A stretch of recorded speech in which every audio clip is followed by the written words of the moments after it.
quem é a IA que você tem que fazer para atingir a média.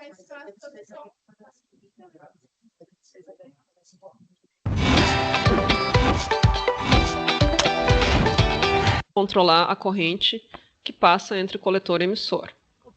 Essa característica do transistor permite com que eu construa amplificadores de sinais elétricos, que eu faça circuitos de chaveamento, entre outros. Com o advento do transistor, né, foi possível fazer vários circuitos integrados. Então, muitos circuitos integrados internamente são construídos por transistores. Vocês devem estar se perguntando por que tem uma imagem de uma válvula. Porque antes dos transistores existiam as válvulas. Então, aquele ali é um exemplo de uma válvula triodo. As válvulas, lá em 1940, o computador, né, o ENIAC, foi construído só utilizando-se válvulas. As válvulas faziam as mesmas funções que os transistores fazem. Então, o ENIAC ele utilizava mais de 10 mil válvulas e ocupava 93 metros quadrados. Contam que era um projeto secreto e que quando eles ligavam, ele derrubava toda a energia elétrica da cidade, que era uma cidade do interior. Por que isso, né? Quem lembra das televisões a válvula vai se dar conta que eu tinha que ligar a TV e esperar a TV aquecer para que a imagem abrisse e eu conseguisse ver algum programa de TV.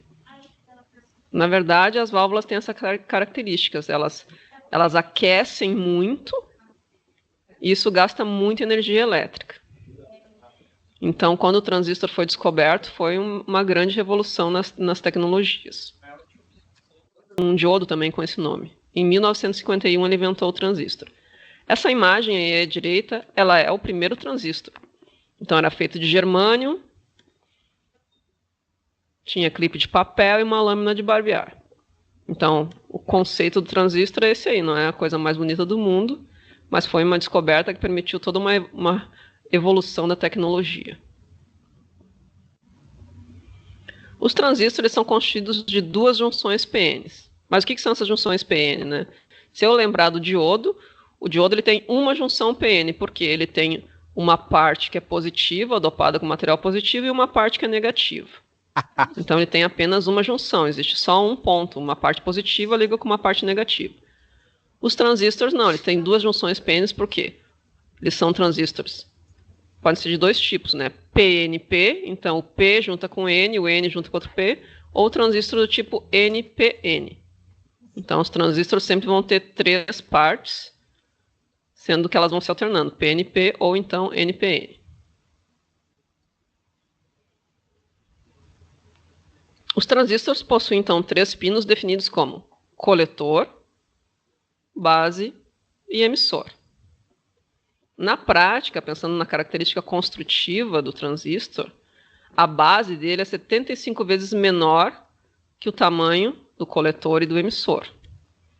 Essa característica vai fazer com que a corrente da base seja bem menor em relação à corrente que circula entre o coletor e o emissor. E essa característica é a que dá a capacidade de amplificação dos transistores. A simbologia dos transistores, a gente vai ter duas então, porque eu tenho dois tipos de transistores. À esquerda, eu tenho um transistor NPN. Então, como é que eu identifico que ele é um NPN? Eu vou ver que o emissor ali, o pino do emissor, ele possui uma setinha. Essa seta indica o sentido da corrente, então a corrente vai sair, ela circula do transistor para baixo ali, vamos pensar assim, né? Então, sempre, independente do sentido da seta, a seta indica o emissor. O terminal que vai estar no meio é a base e o outro terminal é o coletor. No transistor PNP, ele possui também coletor, base e emissor. Só que, olhando a imagem ali à direita, o emissor, a seta do emissor mostra que a corrente do emissor vai entrar no transistor. Então, no PNP a corrente entra. No NPN, que está à esquerda, a corrente do emissor sai.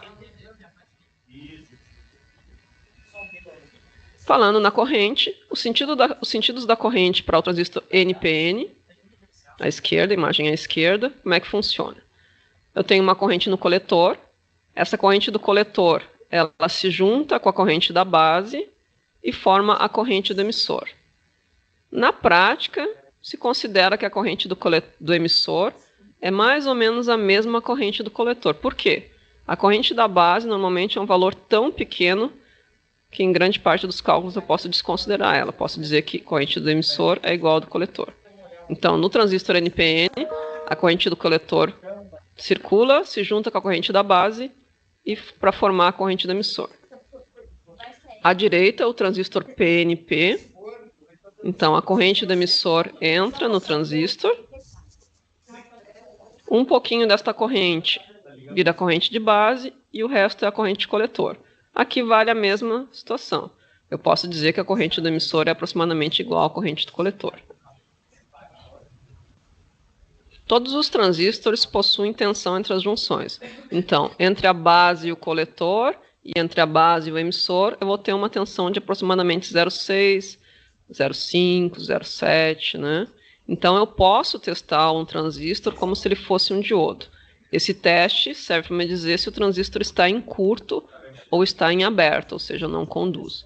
Outra característica que eu encontro no transistor é o ganho, ou HFE, que é a capacidade de amplificação do transistor. Essa é uma informação fornecida pelo fabricante e fica disponível no datasheet. Então, eu procuro lá, nome do componente, datasheet na internet, baixo o datasheet e encontro essa informação. Na prática, eu tenho vários transistores de junção bipolar, em vários tipos de encapsulamento, assim como os reguladores de tensão, né? Vários encapsulamentos, vários formatos.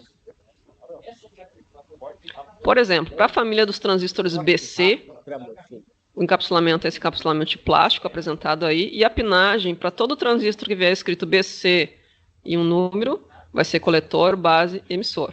A vista de frente quer dizer aquele corte ali, a posição onde está escrito o nome do componente. Um exemplo aí do BC547.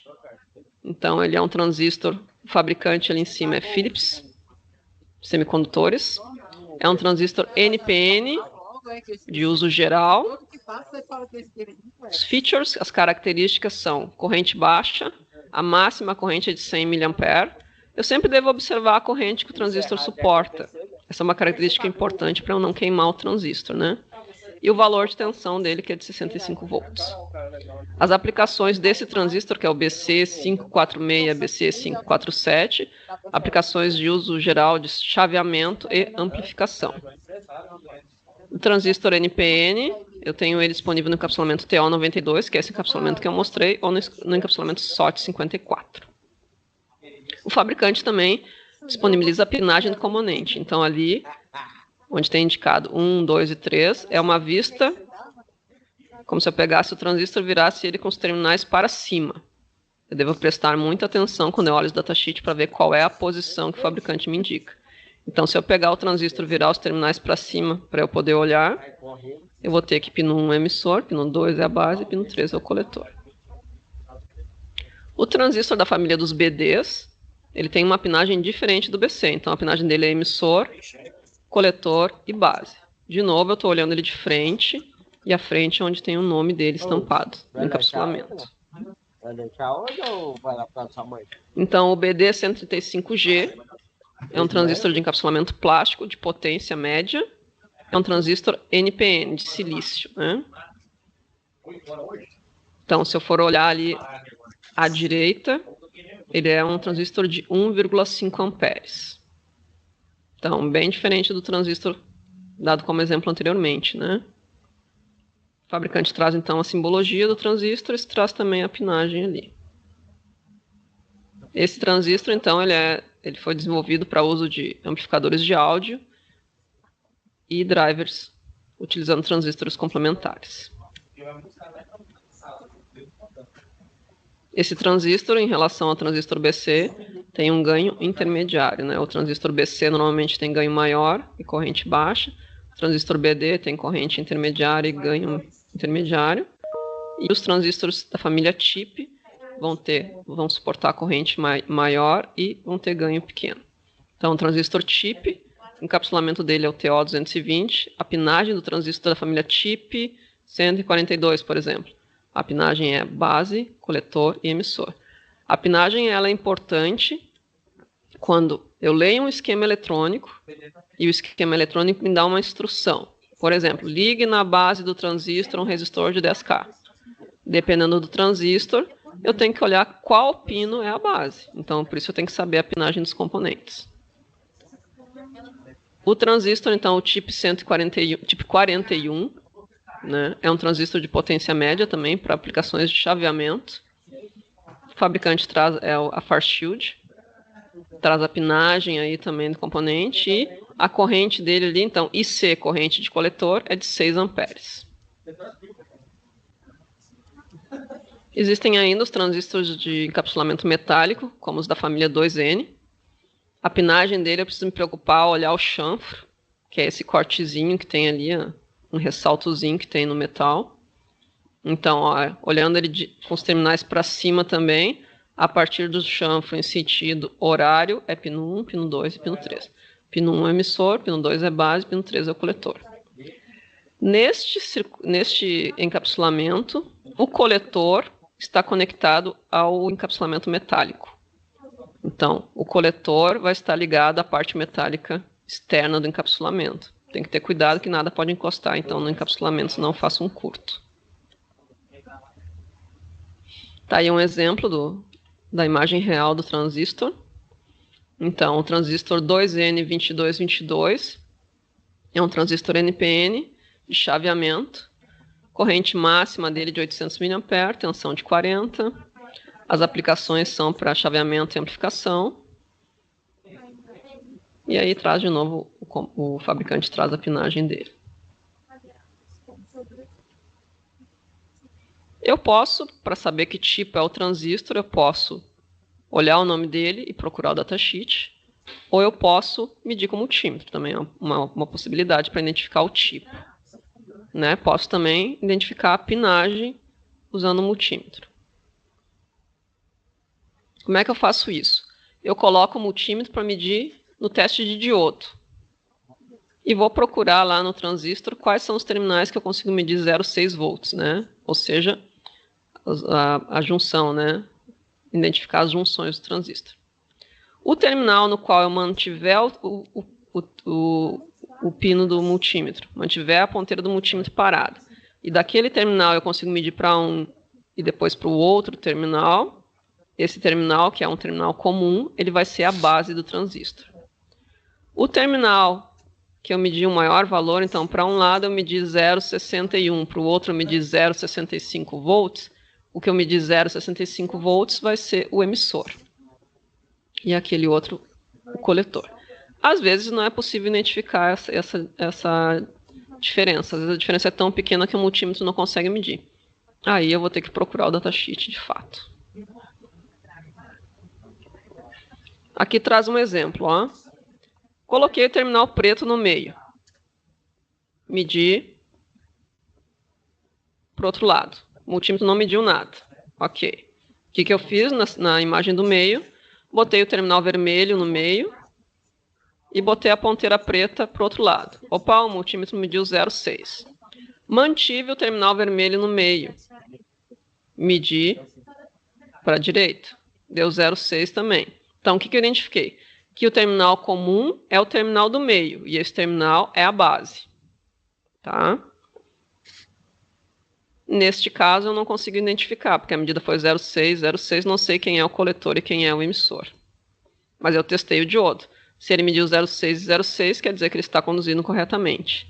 E que o transistor é do tipo NPN. Por quê? Porque a base do transistor, o ponto comum, é positivo. Então, é um transistor NPN. Outra característica que eu posso medir no multímetro é o ganho. Note que o ganho não serve como teste de transistor. Às vezes eu tenho um transistor estragado, eu boto para medir ganho. O transistor mede. O multímetro mede, mas o transistor está danificado.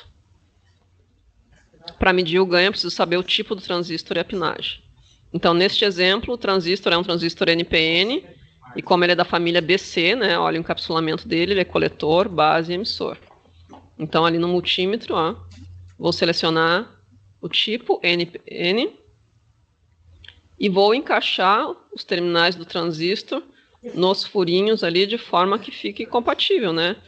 pino do coletor com coletor, pino da base com a base e emissor com emissor.